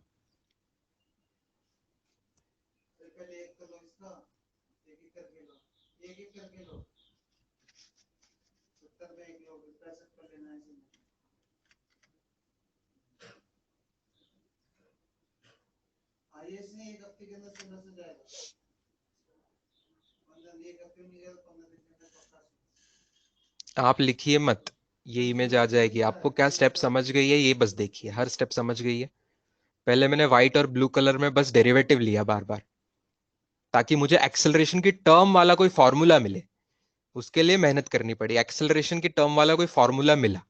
बाद में मैंने जो 2 मीटर की वैल्यू थी एक्स की वो पुट करने लग गया, वो सब मैंने रेड कलर में किया। फिर वो टू की एक्स की वैल्यू 2 पुट कर दी, उससे टाइम मिल गया, उससे फिर वी मिल गया, और फाइनली उससे ए भी मिल गया।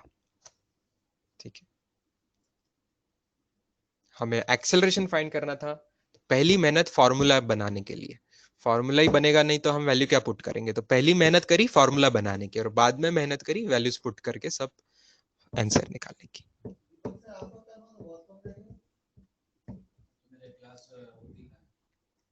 वी कैसे आया बेटा? वी देख, वो एक अंडरलाइन किया मैंने व्हाइट कलर में इक्वेशन, एक्स इंटू वी वाला इक्वेशन देख रहे हैं?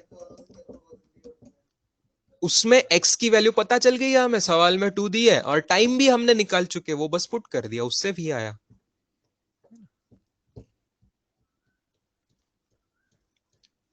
राउत क्लियर है क्या बेटा? यस, ठीक है। चलो, fourth v velocity of the particle at the instant when acceleration is 3। अरे यार ये तो आना चाहिए बच्चा, अभी ये मुझे करने की इच्छा नहीं हो रही है। अभी ऐसा ही सवाल है, बार बार बस एक बार डीडीटी ले लो, एक्सेलरेशन निकालना है, एक्सेलरेशन निकालना है। अब वेलोसिटी में दिया, इसमें तो एक ही बार डेरिवेटिव लेना पड़ेगा। जस्ट लेफ्ट साइड में चेन रूल ध्यान से यूज करना, एक बार डेरिवेटिव ले लेना लेफ्ट हैंड साइड का, राइट हैंड साइड का डेरिवेटिव में dx बाई dt आएगा, उसको v लिख देना, प्यार से आसानी से नाइसली ए का पहले फॉर्मूला बना लेना। फिर क्या करना है, ए का फॉर्मूला में ए को आपको कुछ वैल्यू दी है, वो वैल्यू पुट कर देना, जो भी लीनियर क्वाड्रेटिक बन रहा होगा उस हिसाब से वी फाइंड कर लेना। मुझे नहीं लग रहा है ये कोई मुश्किल होगा, इसी तरीके से होगा, आप कर ले सकते हैं। किसने सवाल पूछा है फोर्थ वाले पूछने वालों में से? ठीक है, कर लोगे बच्चों? खाड़े, राउत, गावंडे, भापकर, आप लोग कर लोगे फोर्थ क्वेश्चन ट्राई अप?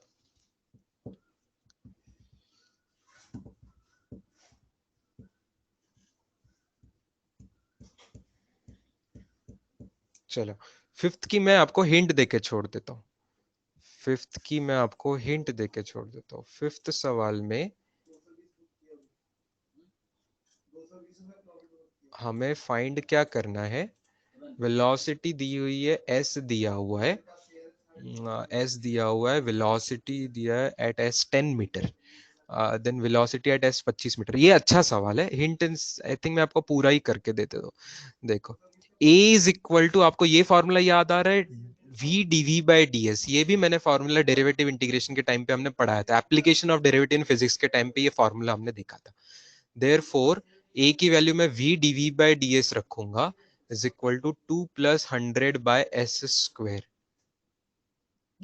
अब सब v की टर्म एक साइड कर लो और s की टर्म एक साइड कर लो, और बाद में इंटीग्रेशन कर लेंगे, क्योंकि v dv की टर्म दिख रही है और यहाँ पे s के साथ ds की टर्म दिख रही है।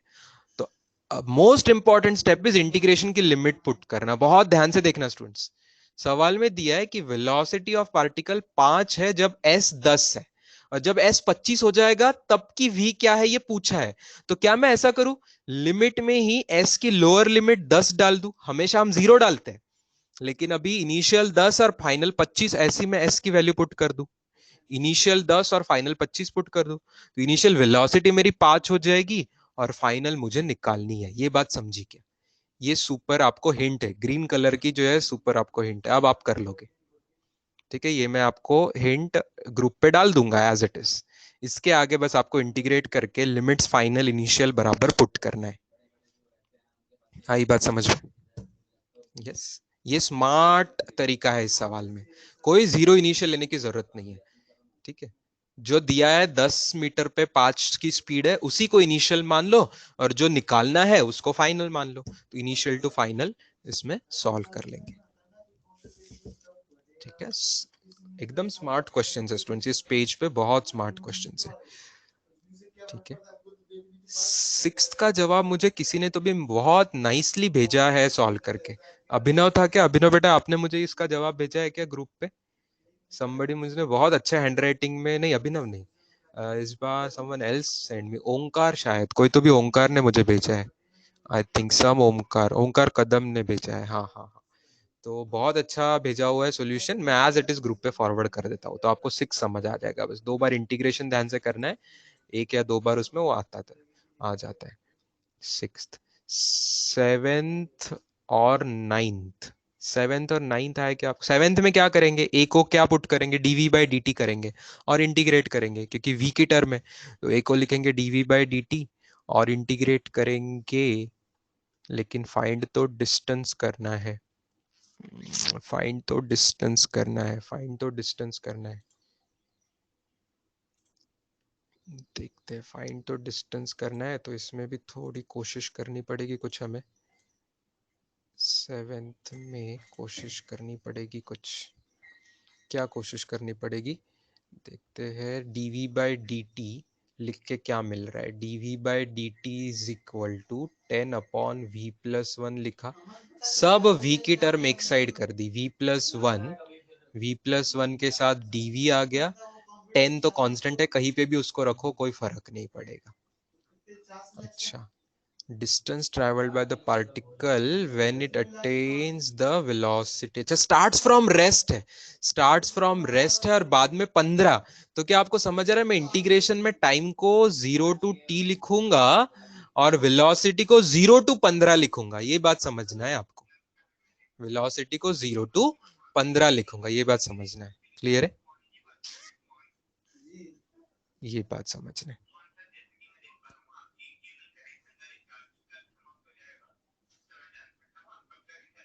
ठीक है, तो आपको इससे या तो एक काम करता हूं, 0 से v तक ही लेते हैं। सुनो स्टूडेंट्स, पूरा फॉर्मूला ही मिल जाएगा, क्योंकि हमें s निकालने के लिए पूरे फॉर्मूला की जरूरत पड़ेगी। This is also not an easy question, ये पूरे जबरदस्त क्वेश्चन थे इस पेज पे सबके सब। तो 0 to v लेता हूं, बाद में मैं v की वैल्यू 15 पुट कर दूंगा बाद में मैं, क्योंकि v का मैं पहले फॉर्मूला निकालना चाहता हूं। पहले ही वैल्यू डाल दूंगा ना तो मुझे फॉर्मूला नहीं मिलेगा। ये मेरी यहाँ पे सोच है v रखने के पीछे, समझ रहे हो? तो पहले मैं v dv का इंटीग्रेशन क्या, v²/2 हो जाएगा, प्लस 1 का इंटीग्रेशन v हो जाएगा। आप लिमिट भी पुट कर लेना, जीरो वाली टर्म जीरो हो जाएगी, राइट साइड में 10t हो जाएगा। ये बन गया फॉर्मूला, ये बन गया फॉर्मूला। अरे बाप रे, अब इस पर से मुझे निकालना है क्या? इस पर से मुझे निकालना है एस। ओ हो, ये तो थोड़ा डेंजर ही बन रहा है।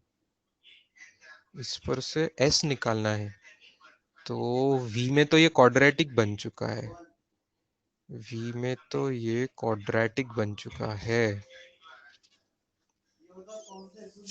नहीं स्टूडेंट्स, ठीक है, वैल्यू पुट कर देते हैं, वैल्यू पुट कर देते हैं, v की वैल्यू 15 पुट ही कर देते हैं, v की वैल्यू 15 पुट कर देते हैं, टाइम निकाल लेते हैं, पहले उतना करते हैं, v² 15²/2/15, 15²/2/15 is equal to 10t। Okay, तो इससे टाइम क्या आ रहा है? टाइम क्या आ रहा है देखो तो, 15 का स्क्वायर 225 का आधा करेंगे, 225 का आधा करेंगे तो कितना होगा? 225 का आधा 112.5, उसमें करेंगे तो 127.5, तो 12.75। Have I done it correct? 12.75। So time का आंसर आ रहा है 12.75 सेकेंड इस पर से। अब मैं वो करूंगा जो लोग अच्छा सजेशन चैट पे भी आया है। अब इसको a को हम v dv/ds अब करके देखते हैं क्या होता है। हाँ यार, A V D V by, correct, V D V इससे ही आसान होता है, सही बात है। डीवी बाई डी टी की कोई जरूरत नहीं है, A v+1 D V is equal to 10 ds करेंगे। और अगर मैं इसका इंटीग्रेशन करके 0 to s करता हूँ और यहाँ पे 0 to 15, हाँ इसी से आसानी से जवाब आ जाएगा स्टूडेंट्स। बिल्कुल सही, ये सब करने की कोई जरूरत नहीं थी, इससे कुछ हमें मिल नहीं रहा है नया, मतलब जो चाहिए वो मिल नहीं रहा है। ठीक है, सही किया था, वो गलत नहीं किया था हमने, लेकिन हमें जो चाहिए, हमें टाइम पूछते थे तो उससे फायदा होता था, लेकिन हमें एस पूछा हुआ है तो ये वाला ही फॉर्मूला लगा देंगे। Is it clear? Is it clear? आगे इंटीग्रेशन आप कर लोगे? चलो बस बहुत डिस्कशन हो गया अपना, आज टाइम इतना ही दे पाया, बाकी थोड़ा सा आधा घंटा कल, आखिरी का आधा घंटा मैं ये रिमेनिंग डिस्कशन के लिए दूंगा, और कुछ नए क्वेश्चंस हम डिस्कस करेंगे, ठीक है? कल आज का होमवर्क के भी क्वेश्चंस कल डिस्कस करेंगे। See you tomorrow students, good day.